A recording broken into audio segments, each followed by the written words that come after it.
Olá pessoal, tá todo mundo ansioso para assistir o filme Guerra Civil, que estreia amanhã aqui nos cinemas brasileiros. Um filme super explosivo, com cenas de ações que estão deixando todo mundo embasbacado. E tem no elenco Wagner Moura e a Kirsten Dunst, desta vez dirigidos pelo Alex Garland, né? Aquele mesmo que fez o Ex Machina, que eu adoro. E eu já assisti o Guerra Civil e olha...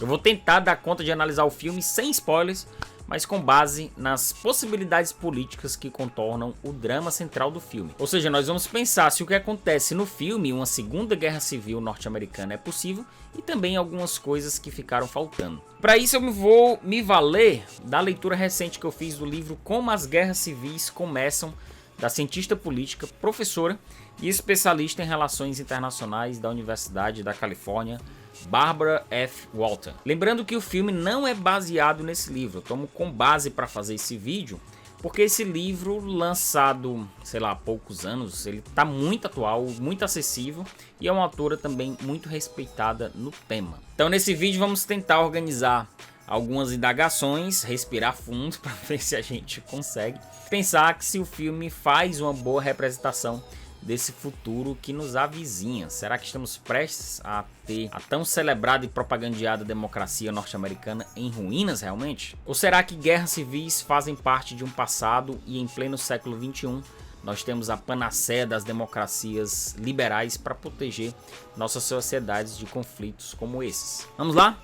Tentar explicar tudo isso, bora lá. No filme Guerra Civil, a democracia norte-americana, como a conhecemos, não existe mais, né? O país está subdividido em facções após o presidente antes eleito democraticamente já seguir no terceiro mandato. De um lado existem as forças do Oeste, de outro lado existe a Aliança da Flórida e uma terceira zona intermediária que são os estados legalistas. E no meio disso tudo, um grupo de jornalistas que decidem seguir até Washington DC, o epicentro do conflito, para tentar uma entrevista com o presidente em exercício, que está ali encurralado possivelmente nas suas últimas semanas de poder. Então eles saem de carro de Nova York até Washington e vocês podem presumir uma série de problemas que esse grupo vai enfrentar para documentar tudo o que acontece até eles chegarem na capital. Se é que vão conseguir, né? Mas enfim, eu não estou aqui para dar spoiler do filme, mas como eu falei, para a gente tentar entender essas crises políticas que estamos vendo atualmente e quão real o filme consegue colocar isso no roteiro. Agora corta, volta aqui para nossa realidade, já já a gente volta a falar do filme. No dia 6 de janeiro de 2021, o mundo viu ao vivo a invasão do Capitólio pelos eleitores de Donald Trump para impedir que o candidato democraticamente eleito Joe Biden assumisse o poder. Esse é um evento chave muito simbólico para a gente pensar como crises políticas como essas, que saem do campo da dialética, do velho debate de ideias antagônicas, se passam para a linguagem da violência e da morte. Esse episódio pode ser interpretado como o fim da tão falada Pax Americana, né, que o Império Ocidental americano pode ter ruído, já que valores democráticos assinados pelos pais fundadores da nação americana lá naquele 4 de julho de 1776 parecem não existir mais. Segundo a autora do livro, a Barbara Walter, os Estados Unidos da América hoje estão mais perto de uma anocracia do que propriamente de uma democracia moderna como a conhecemos tradicionalmente. Ou seja, um país que está nesse processo de anocracia encontra-se num estado intermediário entre uma democracia consolidada e uma autocracia total, onde é muito comum nesse tipo de regime uma enorme instabilidade política que fica sempre transicionando entre as práticas democráticas e autoritárias. Vamos ver na prática alguns exemplos pensando nos Estados Unidos. Talvez o mais patente e mais fácil de compreender de todos, que é quando Donald Trump questiona o resultado das eleições de 2020 que ele perdeu, né? Em suma, o que ele faz ainda como presidente em exercício é dizer que as instituições do país dele são fracas e inconfiáveis. Obviamente ele faz isso sob um discurso velado, né, de que há algo maior, uma força maior, geralmente é um inimigo comum entre seus apoiadores e que nunca é muito claro exatamente o que o impede de mantê-lo no poder. 2. Quando Trump governou praticamente sob medida provisória, né, fazendo com que os pesos e contrapesos da democracia, com seus 3 poderes ali definidos, sejam soterrados. Ou seja, ele governa sempre impondo o poder executivo sobre as posições do poder judiciário e do legislativo. 3. Quando direitos e liberdades civis não são iguais para todos. O melhor exemplo é quando negros e imigrantes latinos têm dificuldades em votar durante o período das eleições. Em suas zonas eleitorais, onde há um maior número desses eleitores, tem menos urnas e menos locais de votação, o que faz aumentar as filas e, por fim, esses grupos acabam desistindo de votar, já que o voto lá não é obrigatório. Sem falar na violência policial que não trata com justiça pessoas negras, por exemplo. A morte do George Floyd em maio de 2020 reacendeu fortemente essa questão com os protestos de rua feitos pelo movimento Black Lives Matter. 4. Quando os protestos são controlados de maneira excessivamente violenta, principalmente quando a origem é um grupo abertamente contra o governo, ou seja, é uma forma de impedir a livre manifestação popular. E lá nos Estados Unidos há um tempero a mais nessa panela de pressão, que é a cultura armamentista, né? O direito ao uso de armas é muito enraizado na sociedade, principalmente nas zonas rurais, o que fortalece a possibilidade de criação de milícias armadas, onde um grupo de pessoas planejam ataques terroristas contra políticos ideologicamente opostos. Em 2020, o FBI desbaratou um grupo que planejava sequestrar a governadora do Michigan e derrubar o seu governo por serem contrários às medidas de lockdown durante a pandemia relatadas aqui no livro. Partindo disso, da possibilidade de reunião de pessoas para praticar atos violentos, é que a autora defende uma espécie de padrão em guerras civis ao redor do mundo. Inclusive é um padrão que está se fortalecendo nos Estados Unidos, mas que já foi visto no leste europeu,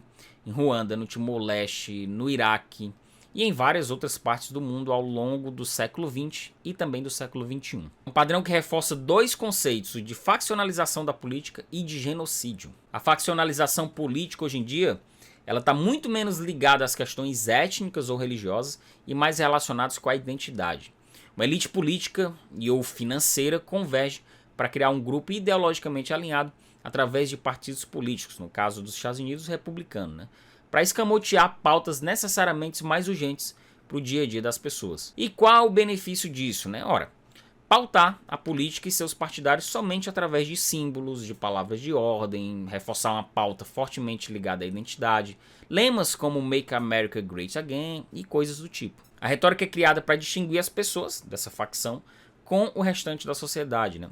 Isso é uma maneira mais prática para saber quem faz parte do nosso grupo e quem não faz. São simbologias para uma fácil identificação dentro das pessoas desse grupo e, consequentemente, se expandir para o restante da sociedade. E é aí que a coisa pega, né? Porque é a partir dessa faccionalização que se relaciona a instabilidade política e a violência, culminando nos velhos conhecidos genocídios. O exemplo tenebroso de Ruanda talvez seja a situação mais escabrosa e violenta que temos notícias nas últimas décadas, vistas por todo o mundo. Ah, mas você tá falando aí de Ruanda, aquela coisa da África, que lá tem todo um contexto político diferente dos Estados Unidos, que tem uma democracia consolidada, etc, etc. Pois é, contextos específicos são muito importantes, obviamente, né? Mas os principais estudos e análises de monitoramento do mundo já apontam forte distensão política dentro do território dos Estados Unidos. Seja por conta do forte teor armamentista, que citei há pouco, também seja por conta da fragmentação constitucional em que cada estado faz a sua própria legislação e também pelo crescimento de grupos armados faccionalizados, onde hoje em dia não é difícil a gente encontrar, por exemplo, os Proud Boys, né, um grupo de extrema direita que incita nas redes sociais uma série de atrocidades e brada com orgulho as bandeiras dos estados confederados e nazi nas suas manifestações livres. Também é importante destacar o forte apelo de comunicação entre esses grupos nas redes sociais. A autora faz um longo percurso aqui no livro demonstrando como as redes sociais, desde meados dos anos 2000, e lá se vão, sei lá, quase 20 anos, têm atuado na fomentação de partidários ultra radicalizados e na cooptação de cidadãos comuns, antes moderados, que agora vão se radicalizando também. As redes sociais, é preciso repetir o que qualquer usuário comum minimamente lúcido já sabe, né? Ela fomenta, através de algoritmos, o confronto, as brigas, o velho discurso de ódio contra as minorias, misturado com um sentimento de frustração e de uma nostalgia associado à frase de que antigamente as coisas eram melhores e mais fáceis. Vão unindo esses discursos, né, de ressentimento entre pessoas, geralmente dentro de um padrão geográfico, etário, racial, que vão radicalizando o debate político cada vez mais. Como se pessoas brancas, por exemplo, moradores de zona rural, típicos eleitores do Partido Republicano, observassem uma grande transformação social em que eles não estão mais representados. A autora traz um exemplo claro de como isso ficou muito forte a partir da eleição do Barack Obama em 2008. Né? Imaginem, um negro alçado ao cargo de líder da nação que até os anos 60 impediu negros de votar, por exemplo. Então é uma ruptura profunda para esse perfil de eleitor que se sente inadequado nesse mundo em transformação. É importante pensarmos que essa panela de pressão está aquecendo fortemente. Em 2045, pela primeira vez na história americana, haverá mais não brancos do que brancos nos Estados Unidos. E o filme, hein? Olha, o tema é muito complexo e tem várias nuances, né? Muitas questões que uma obra de ficção pode se ater em contar, fazer escolhas e focar, ou até se arriscar em tentar dar conta de todas essas nuances, né? Mas o problema de Guerra Civil, o filme, é que ele tenta fugir dos estereótipos e jargões baratos, para não ser muito didático com o espectador, mas acaba resultando num grande distanciamento do próprio contexto político que ele cria. Em qualquer época da história humana, em qualquer sociedade, qualquer continente, o contexto de uma guerra civil é muito complexo. Dificilmente uma guerra civil se dá por um único ponto, uma única situação, que pode até ter um estopim, um marco, talvez a invasão do Capitólio, né, pensando nos Estados Unidos, mas ele sempre vem recheado de anos e anos de tensões e várias ramificações políticas. Então imaginem só o nível de complexidade que uma guerra civil moderna americana traz consigo, né? E infelizmente o filme abre mão dessa complexidade para reforçar grandes aspectos técnicos da obra no road movie de jornalistas que se dirigem até Washington em busca de um grande furo. Pior, esses jornalistas se posicionam quase como figuras neutras, né? Isentas, quase figuras românticas de um jornalismo puro e que se atém única e exclusivamente à pauta da guerra. Como se eles dissessem, estamos aqui para reportar e o julgamento fica com o leitor do jornal. Gente, isso é uma visão romântica demais para uma obra de ficção que quer dar conta de contar um futuro próximo da política americana. Aliás, a Barbara Walter, que é uma cientista política, foi mais ousada que o Alex Garland, diretor e roteirista do filme, em se aprofundar na ficção. Aqui no capítulo 7, que chama Como Seria uma Guerra, ela tem a ousadia de ficcionalizar como seria uma segunda guerra civil. Essa parte do capítulo é até estranha, né? Pois ela não tem um papel como cientista de fazer isso, né? Apesar de eu entender que esse livro é destinado para o grande público. Mas ela ousou e escreveu aqui o que pensa, fez um exercício de futurologia, um exercício distópico, pontuando cada questão possível. O Alex Garland não, ele preferiu fazer um filme focando quase exclusivamente nos jornalistas e suas crises pessoais do que se aprofundar sobre a ruptura política. A gente sequer tem noção em que ponto está a guerra, a não ser quando o personagem do Wagner Moura cita que o presidente autoritário pode cair em um mês.